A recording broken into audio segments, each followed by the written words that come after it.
Hi guys, and welcome back to the channel where we are standing with the dog. And we have a Golf R32, which was last time sort of finished, but right now we have to get the car ready to be legal on the road. So as you seen on the beginning, we went to A-Line, then the trucking for us. They fit 4 new Michelin tires as well. So from that point of view, it's sorted. However, to pass the MOT, which is like a technical control in the UK, so the car is legal on the road. It's basically a piece of paper. We have to sort out the wipers. So the rear wiper is working constantly, which is good and not good, but the front ones are not working at all. So we've done a diagnostic check, and because it's an old car, we can't do like a full auto scan. So we'll give you the diagnostic over here in the corner. And we have to check each module individually, check all the fault codes. Mostly we had no communication faults and low voltage supply. So all the fault codes were deleted. They didn't show up afterwards, so that was good. However, I did want to try out through the diagnostic to check if the wiper switch or the stalk is actually reacting like it's in some kind of position. I didn't manage to find that on any of the modules, so we have to go the old school way, which will be stripping it down, checking base stuff. So I rang the owner, he agreed to take it as an extra job and try to figure out. So first thing what we did was to check the fuses again. We'll show you how it looks like. So we find out the fuse, which was 25 amp, which was completely blew up. And after we replaced it, the wiper started working. So the rear wiper is constantly on. So I've got a feeling that there will be problem in the tailgate, probably some water getting there or something, and that's why it's constantly on. However, the front one, as soon as I pulled the stalk to have the windscreen washers coming on, the fuse blew up again. So I've got a feeling that the motor is seizing up or something is going on with the motor, which means the fuse every single time when you're going to pull the switch will blow up. So right now, the next step will be we put the car on the ramp. We did put the coolant flush last time in there, so there was a bit of oil leftovers probably in the radiator or something. So we have to drain the coolant. We're going to check the car in general again. And we'll be sorting out the wiper so the car will pass the MOT. So yeah, let's put it on the ramp and hopefully we'll get it sorted.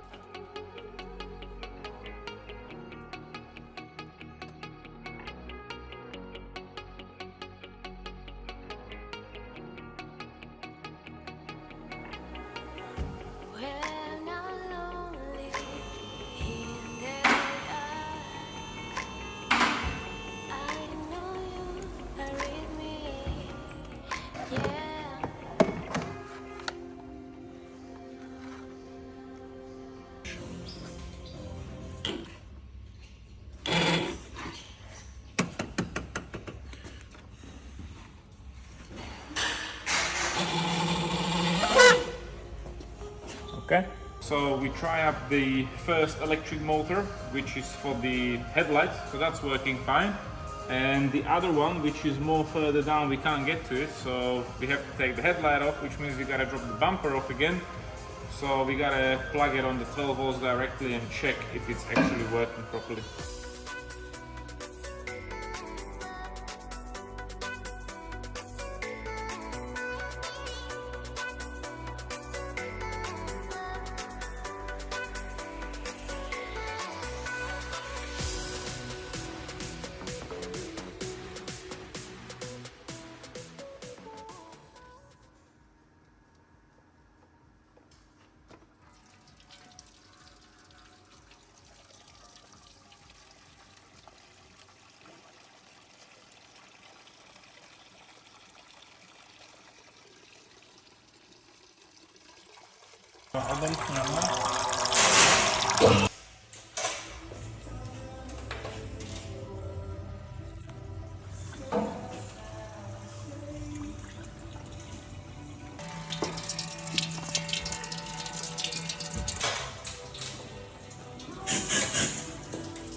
Yo!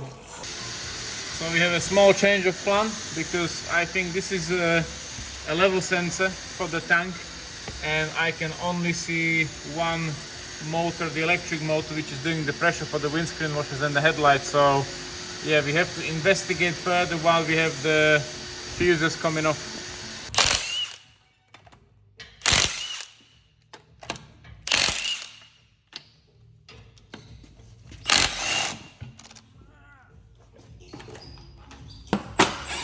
So if you're wondering what I'm doing now, I have no idea what I'm doing. We're gonna try to track where the line from the motor for the windscreen washer is actually coming from.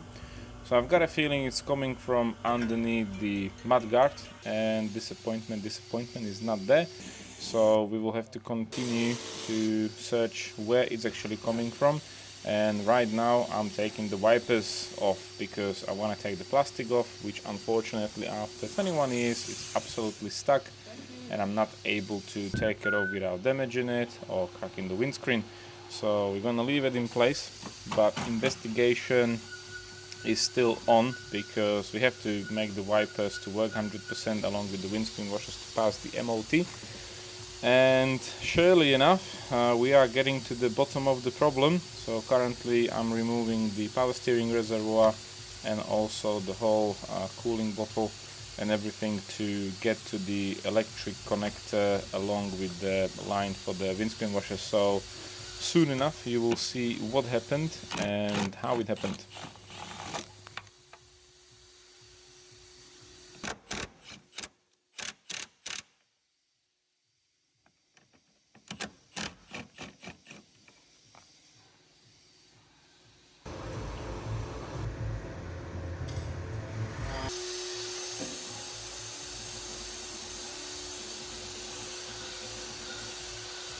So we did find the problem. Somebody unnamed, I don't know who was putting the car back together. The wiring loom from the tank which is going around the engine mount was literally right on the edge how the new engine mount sits, and I think it was doing a short to ground for the main motor, for the tank, for the windscreen washers. So luckily we did find it. We'll repair the wiring, put it back on, everything is working. You can see the windscreen is wet, so that is sorted. And yeah, it will be free of charge for the customer because it was obviously our fault, but I'm really happy it sorted out. It was something simple and we can put it back together.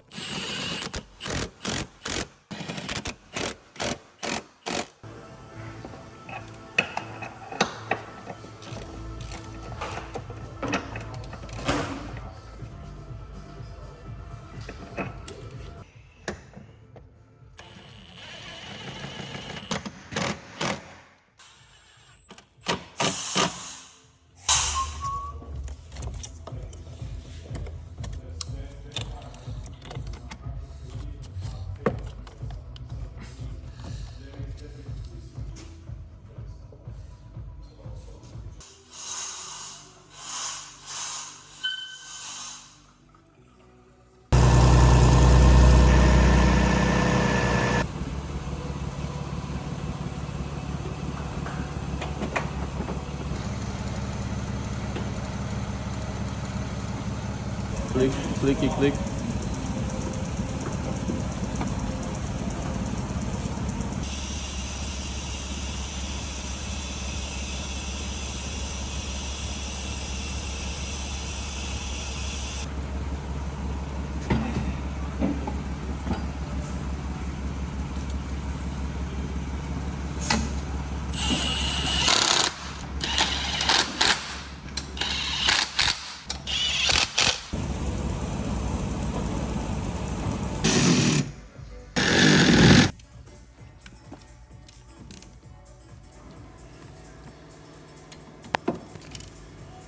And once the car is all put it back together, before the MOT we will clean it and polish all the bird poop off so it looks like a beautiful car again.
And here we are, guys. So we are in the Golf R32. So the car is fully road legal. That means we have MOT, which is like a technical control where you have to get in the UK. So the car is like legal on the road. Most of the time it's just a piece of paper, but don't tell anyone. And the owner put the road tax. It went from estate to sword. So the car was like off-road, didn't pay any road tax, and he just put the road tax on. So the car is full legal, and we so far did 29 miles. We also have engine light on. We do have a problem with the secondary air pump, so we have to have a look at it if it's just a solenoid which is not opening or the secondary air pump himself. Otherwise the wipers are working, which is absolutely amazing. And also the owner did mention, but I can't implement the fault now because it's already stopped. When we start driving the car, especially in town, I didn't really went like about 40 miles per hour, and he did mention he got like a howling noise, but right now we're doing 40, almost 50, and there's no noise. But I can confirm there was a noise, and I've got a feeling from the S3, what I bought from Copart, my blue one, it will be the prop shaft bearing. So we will have to have a look at it. I think the bearing is getting dry, and when it's not fully warmed up, it's just making like a very funny noise. So we're enjoying the British roads. We're running the engine in.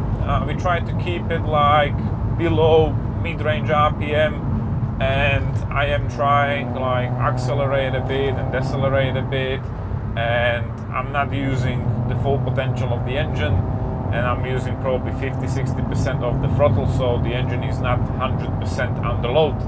Also checking all the temperatures, everything seems to be fine, and of course the engine sound is amazing. So this is a Mark IV Golf with a fully stock exhaust and everything, and I must say it needs nothing. As it is from the factory, I think it sounds amazing, and the engine, how it sounds from the exhaust in the car is not that loud, but probably behind the car. We will give you some footage in between. I think it sounds amazing, and of course the VR6 engine is a legendary engine. Unfortunately it's not really tunable, so there's no turbo. If you're gonna do like a software tune, maybe air filter and some stuff, you can get maybe 10 bhp out of it, which is not much, and it's not worth it because you will just mess the car up. If you have a Mark IV Golf like R32, definitely keep it stock, don't mess about with it. So that's just my opinion.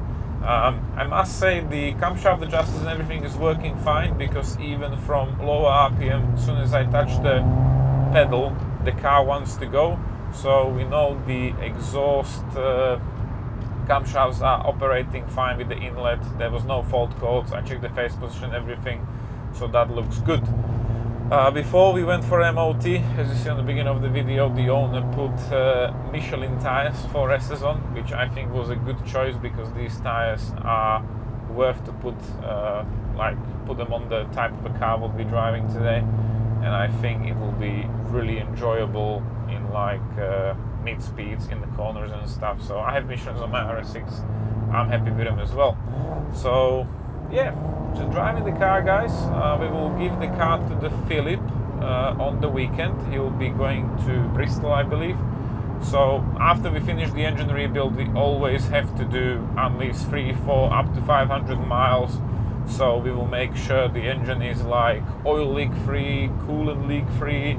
There's no fault codes, because what's the point spending all the money when you have engine light on? So we just want to give you the car in 100% shape.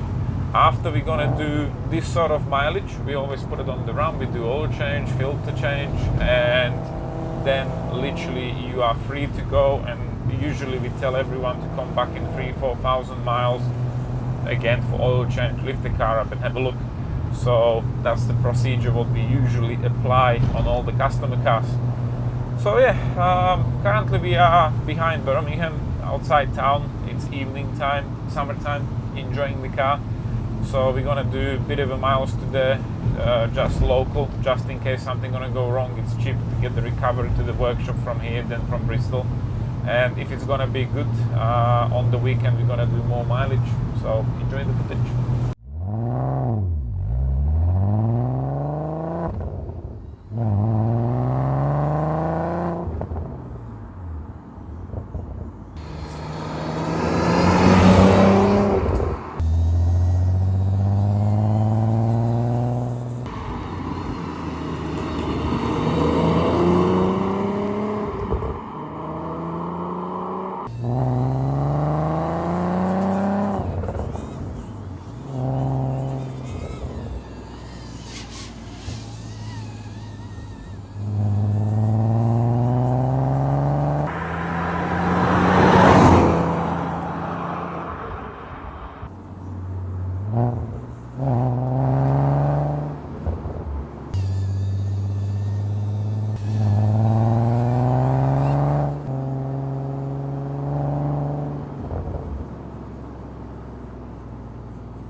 Okay, so we are back at the garage.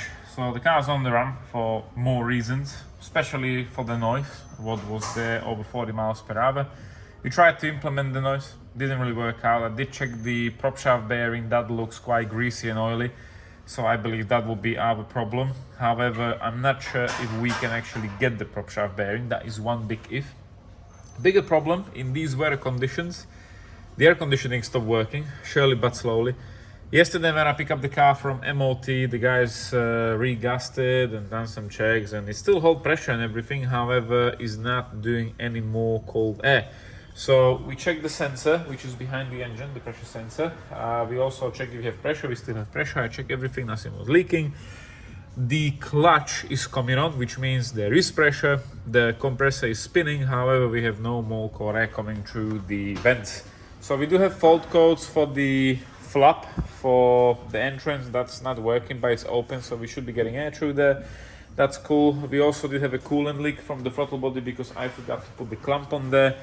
And yeah, so air compressor, prop shaft, and one more thing, the engine light.